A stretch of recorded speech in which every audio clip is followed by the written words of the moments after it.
Bastien Lachaud, donc député de Seine-Saint-Denis, qui vient nous commenter la loi pour lutter contre la crise alimentaire et agricole, dont la rapporteure est Bénédicte Taurine, députée de l'Ariège, mais qui ne pouvait pas être en visio avec nous à ce moment-là. Donc, une loi qui n'est pas examinée aujourd'hui. On va en reparler, mais est-ce que tu peux brièvement déjà donner la raison de l'élaboration de cette loi? En fait, cette loi, elle est là pour répondre à la crise agricole et alimentaire qui surgit de manière criante suite à la crise sanitaire qui entraîne une crise économique et donc une crise sociale. Donc la crise des prix agricoles, on connaît le problème depuis maintenant un certain nombre d'années, donc cette loi vise à y répondre, mais aujourd'hui son acuité, c'est aussi parce que la faim est revenue sur notre territoire de manière massive. C'est-à-dire que nous avons des milliers de personnes qui aujourd'hui ont faim dans notre pays, parce que ce sont les plus précaires qui ont été touchés par la question du confinement, par les conséquences du confinement. Et par exemple, dans le département de la Seine-Saint-Denis où je suis élu, il y a une vraie crise de la faim. Le préfet a même lui-même évoqué plus de 20 000 personnes qui risquaient de souffrir de la faim, rien que pour le département de la Seine-Saint-Denis. Si, d'ailleurs, pour ce qui te concerne et d'autres députés du groupe, suite à la crise et pendant la période de confinement, à venir aussi renforcer le travail des associations qui, très concrètement, aident les personnes en situation de précarité alimentaire, quoi. Oui, tout à fait. C'est-à-dire que pendant la crise, les associations habituelles qui gèrent la pénurie de moyens à la place de l'État, comme le Secours populaire par exemple, ont été débordés par l'afflux de nouveaux bénéficiaires. Un chiffre simple, le Secours populaire a distribué 60 tonnes de denrées le mois dernier au lieu de 20 habituellement. C'est-à-dire que les stocks de l'aide alimentaire vont être vides au 15 juin, alors même qu'ils ne seront renfloués par l'Union européenne qu'en septembre. C'est-à-dire que là, nous allons avoir une série de mois où l'on ne sait pas comment les gens vont pouvoir se nourrir. Donc, évidemment, la mobilisation citoyenne a aussi aidé, c'est-à-dire que des gens qui avaient de la disponibilité en raison du confinement et qui ne travaillaient plus ont pu venir aider, mais cette solidarité, elle a ses limites et aujourd'hui c'est à l'État de remplir ses fonctions. Cette crise, elle a permis de révéler les failles de notre système à bien des égards, mais notamment au niveau alimentaire et agricole. Je sais que tu as profité de la période de confinement pour beaucoup réfléchir à l'analyse de la situation qu'on vivait et notamment à la co-rédaction d'un ouvrage sur cette question avec Lucie Kirchner. Mais sur cette question de la faillite en fait du système alimentaire et agricole, est-ce que tu peux nous dire en quelques mots comment et de quelle façon ça a permis de mettre fortement en lumière cette faillite du système? Déjà, il faut regarder la situation des agriculteurs. Les agriculteurs sont aujourd'hui totalement sous-payés. Un agriculteur se suicide tous les 2 jours. Si on part de l'humain, c'est ça aujourd'hui le problème que vivent les agriculteurs. Et après, les agriculteurs sont la victime d'un système complètement fou où les prix des aliments sont complètement dépendants des cours mondiaux.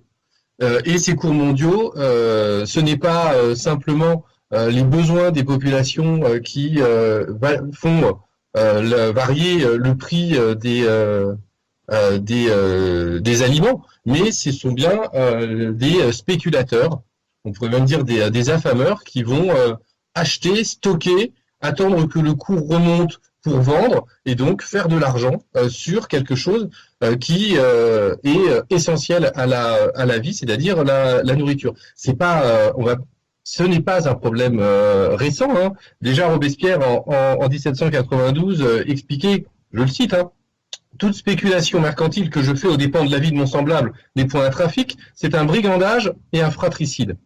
Sauf que depuis 1792, la situation a très largement empiré parce que nous avons maintenant des spéculations au niveau mondial qui ont pour conséquence directe des famines. Et la crise du coronavirus n'a fait qu'accentuer cette catastrophe. On sait que habituellement l'ONU estime à un peu plus de 130 millions de personnes qui sont menacées par la faim. Et quand je dis menacées par la faim, l'ONU dit on parle de famine. Et avec la crise du coronavirus, on a quasiment doublé ce chiffre avec plus de 265 millions de personnes qui sont menacées de famine. Donc face à ça, il y a des États qui réagissent. C'est-à-dire qu'ils mettent en place des interdictions d'exportation. Ça a été le cas du Vietnam, qui a interdit l'exportation de riz. Mais c'est aussi le cas du Kazakhstan. La Chine a organisé de l'achat de matières premières pour renflouer ses stocks. Et on constate qu'en France, là encore, comme pour les masques, la France n'a absolument rien fait, rien anticipé.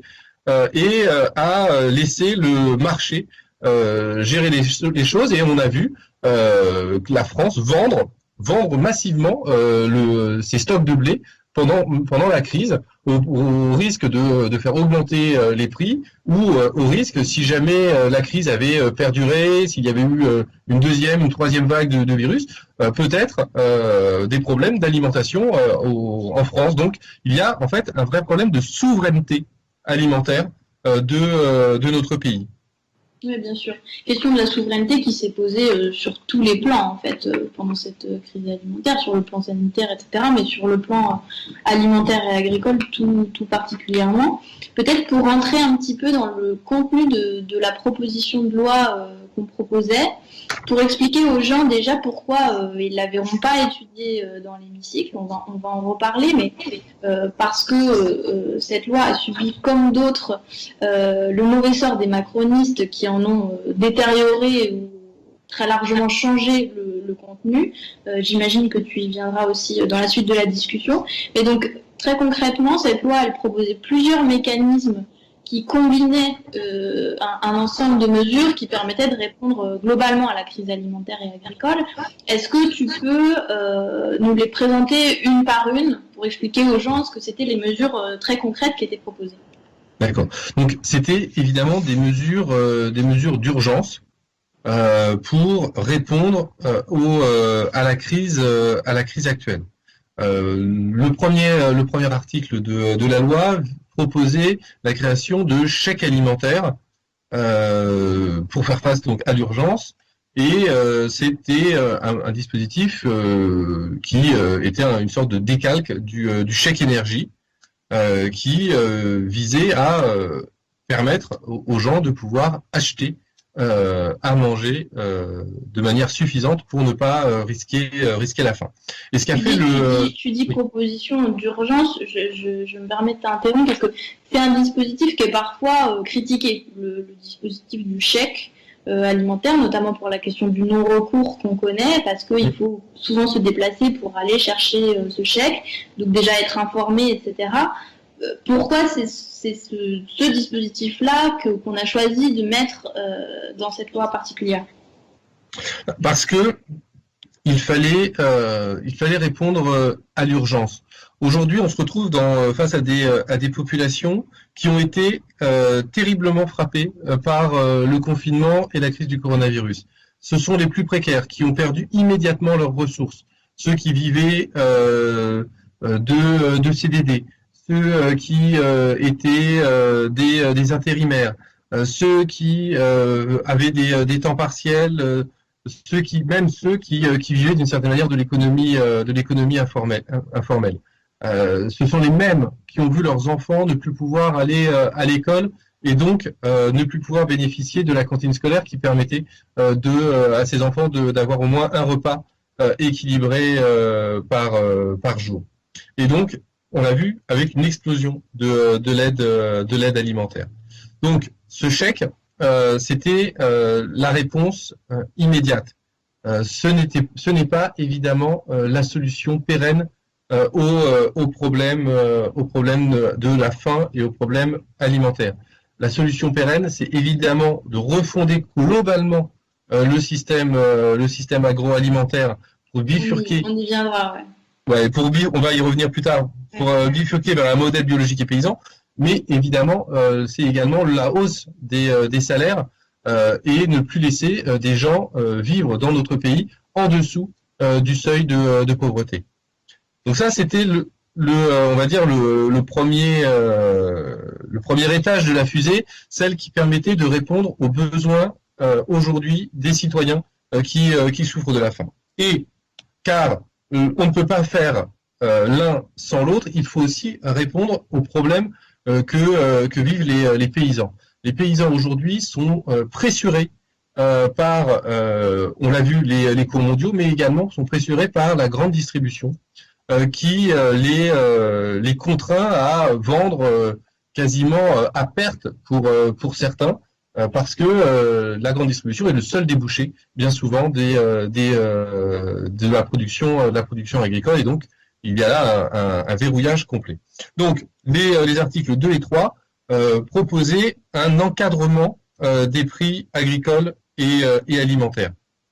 Cet encadrement des prix, cela permet deux choses: une juste rémunération des agriculteurs, ce qui leur assure des revenus stables, et dans le même temps, ça permet d'éviter que les prix ne s'envolent et deviennent inaccessibles. Parce qu'on l'a vu, par exemple, lors des 4 premières semaines de confinement, il y a eu de la surconsommation, notamment sur la farine, 168%, le sucre, 50%, les œufs, 40%, etc. Ce qui a conduit à des indisponibilités et à des hausses de prix qui ont été constatées dans les supermarchés. Et donc là, on est sur des aliments de première nécessité. Et le gouvernement n'a pas organisé un contrôle des prix. Le seul produit quasiment que le gouvernement a contrôlé, donc le gouvernement a contrôlé les prix, c'est le gel hydroalcoolique et ce sont les masques, alors même que ce sont des éléments qui auraient dû être gratuits, notamment le masque qu'il est obligatoire.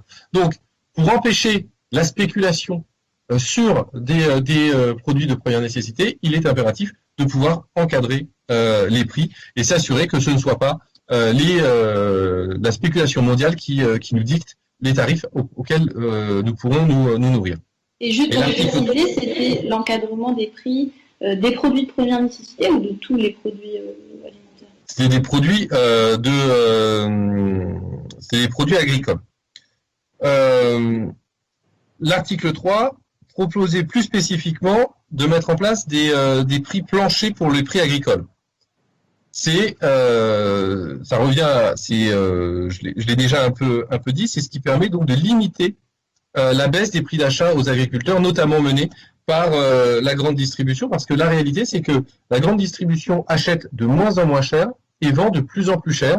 Et ce sont donc tous ces intermédiaires entre l'agriculteur, le paysan et le consommateur qui s'enrichissent, qui font de la spéculation et qui font les plus grands bénéfices au détriment tout à la fois de l'agriculteur et des consommateurs. Et donc cette notion de prix plancher permet de garantir à l'agriculteur un juste revenu pour son travail. Et d'ailleurs, une question qu'on avait déjà longuement abordée à l'Assemblée nationale, notamment pendant l'examen de la loi Egalim, sur la question de l'instauration de prix plancher et de la survie en fait des personnes qui pratiquent l'agriculture en France, qui sont étranglées de tous les côtés et qui n'arrivent pas à avoir de revenus dignes. Notamment rejetés majoritairement, mais rejetés d'un bloc par les macronistes déjà à l'époque. Tout à fait. C'est intéressant que tu parles de de la loi Egalim, parce qu'en fait, la loi Egalim, nous avions dénoncé son inutilité, son inefficacité. Nous avions déjà proposé ces mesures, comme tu l'as dit. Et ce qui s'est passé en commission la semaine dernière, c'est que LREM a vidé notre PPL de son contenu, a vidé notre proposition de son contenu pour injecter des amendements à leur propre loi Egalim.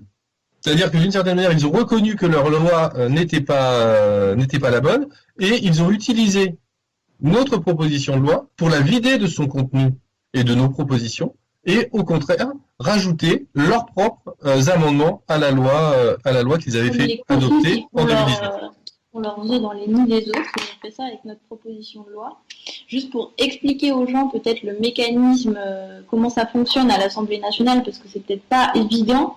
Quand nous on décide de mettre à l'ordre du jour une proposition de loi pour notre niche, elle est d'abord examinée dans une commission avec les députés commissaires, donc assez spécialistes, on va dire, des questions examinées. En l'occurrence, c'était, j'imagine, dans la commission des affaires économiques que cette loi a dû passer. Tout à fait.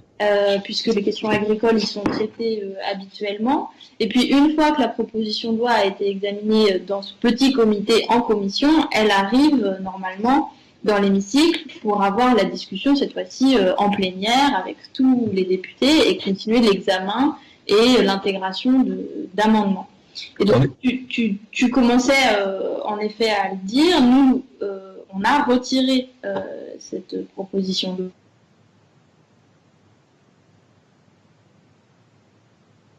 Aujourd'hui, est-ce que tu...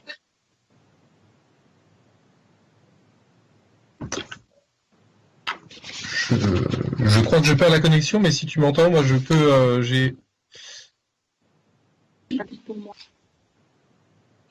Alors, ce qui s'est passé lors de cette commission, c'est que traditionnellement, LREM vote contre la proposition de loi, et elle se retrouve dans les termes que en commission, et dans ces cas-là, c'est le texte d'origine, celui que nous avons proposé, qui est étudié lors de la séance. Ce qui permet aux groupes d'opposition, qui n'ont qu'un jour d'expression par an, de pouvoir en séance défendre leurs idées. Ce qui s'est passé maintenant, avec cette proposition de loi et avec d'autres, c'est que la République En Marche ne vote plus contre. La République En Marche supprime article après article donc nos propositions, ou remplace nos propositions par leurs propositions, c'est-à-dire qu'ils vident complètement le sens de la loi, et ils votent pour au final en commission, et donc on se retrouve en séance à défendre une loi qui porte notre nom, qui est portée par le groupe La France Insoumise, mais qui au final ne contient que les idées de la République En Marche.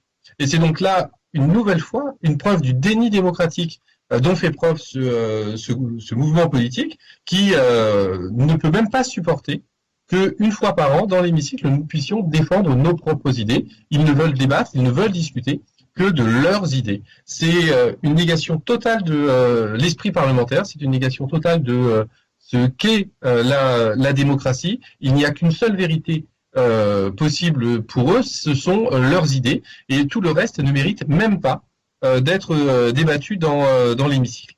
Donc, face à cela, et pour ne pas avoir à défendre une proposition de loi qui était en contradiction complète avec notre programme L'Avenir en commun, avec les idées que nous avons déjà déposées et défendues au sein de l'Assemblée nationale, nous avons pris la décision de retirer la proposition de loi, et donc de ne pas la défendre lors de la niche d'aujourd'hui.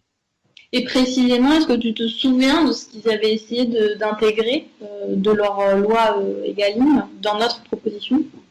En fait, ils ont la première des choses qu'ils ont faites, c'est supprimer le chèque alimentaire pour le remplacer par un chèque provisoire dont l'assiette dépendrait entièrement du gouvernement. Donc c'était vraiment une aide minimale, c'est en gros, ils ont repris l'idée que Stanislas Guérini avait développée dans une interview.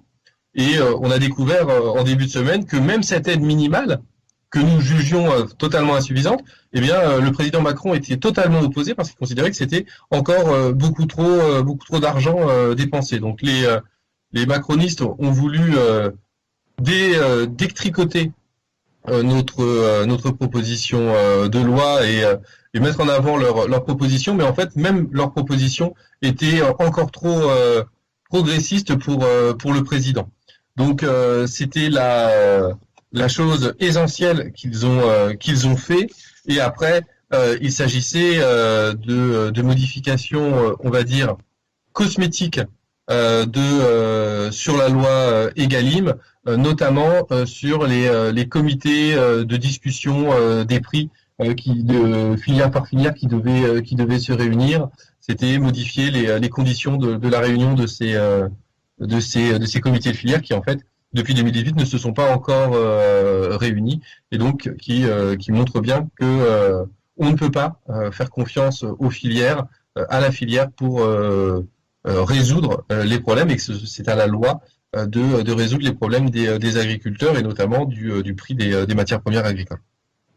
Sachant que les macronistes ont vidé notre loi de son contenu, alors même que elle est très légitime et légitimée par les gens qui en ont plus besoin. On a un sondage, notamment sur la question de l'instauration du chèque alimentaire qu'on proposait. Je ne sais pas si tu en as les résultats, Bastien, sinon moi je les ai. Sur la question du chèque alimentaire. Je veux bien que tu les donnes, je ne les ai plus en tête, mais je sais que c'était très majoritaire. 80% de personnes qui sont favorables à l'instauration de ces chèques. Mais ce qui est intéressant, c'est quand on regarde le détail, que c'est encore plus chez les 18-24 ans, donc les jeunes, qui se retrouvent encore plus souvent en situation de précarité alimentaire, notamment chez les étudiants, mais pas que. Et puis,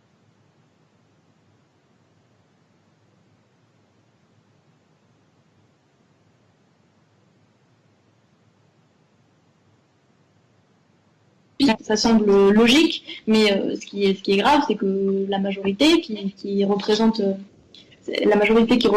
normalement le peuple, une fois de plus, ne l'écoute pas, ce qui ressort très fortement avec ces chiffres.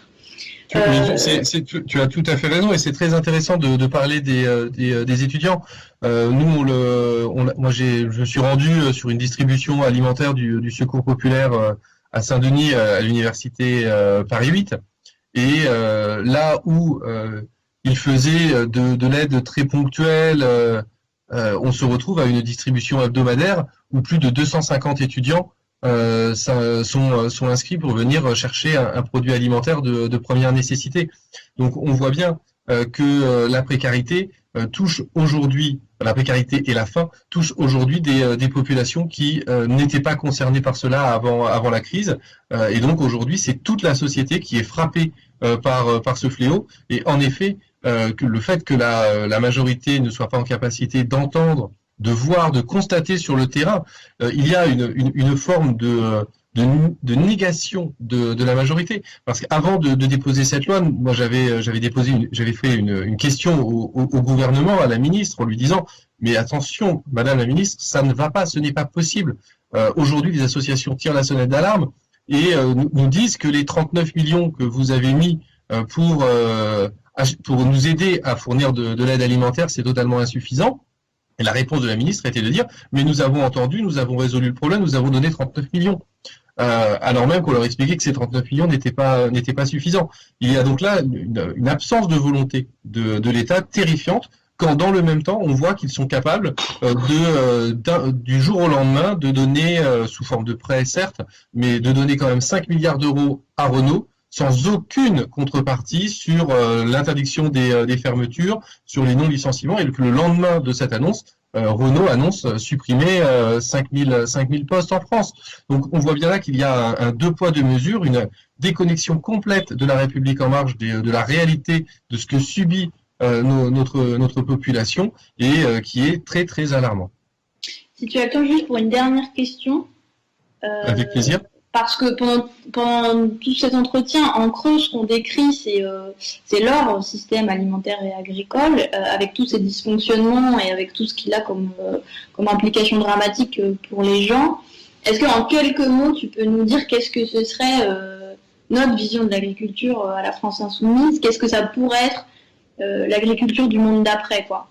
Alors vraiment en quelques mots, parce que la France insoumise a un programme très sérieux, très chiffré sur les questions agricoles, notamment dans son livret agriculture. Mais en quelques mots, c'est de recentrer la production sur un modèle biologique et paysan, avec un véritable respect tant du travail des agriculteurs qui doivent sortir de la précarité, avoir un salaire décent, une retraite, un système de santé cohérent, une agriculture qui tient compte des sols, qui tient compte de la biodiversité, une agriculture qui en finit avec l'élevage intensif, qui met en place une véritable coopération avec les animaux, qui tient compte de la condition animale. Bref, un système qui en finit avec le modèle chimique industriel assassin, qui accapare l'eau, qui accapare les espaces naturels, les forêts, les zones humides,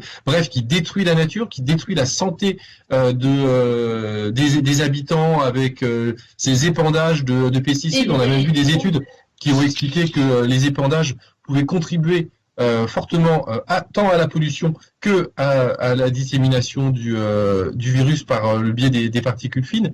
Et donc, en fait, un programme agricole qui sera très pourvoyeur d'emplois. Hein. Mathilde Panot, juste avant moi, le disait. Hein. On a estimé dans notre programme à plus de 300 000 le nombre d'emplois nécessaires pour mettre en place cette bifurcation.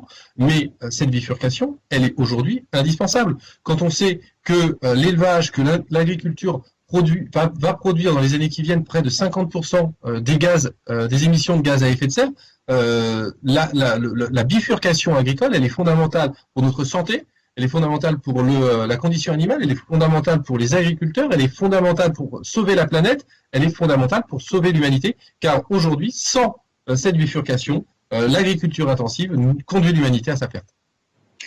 Merci beaucoup, Bastien. Merci. On va s'arrêter là. Bon courage à toi aussi pour la suite de la journée.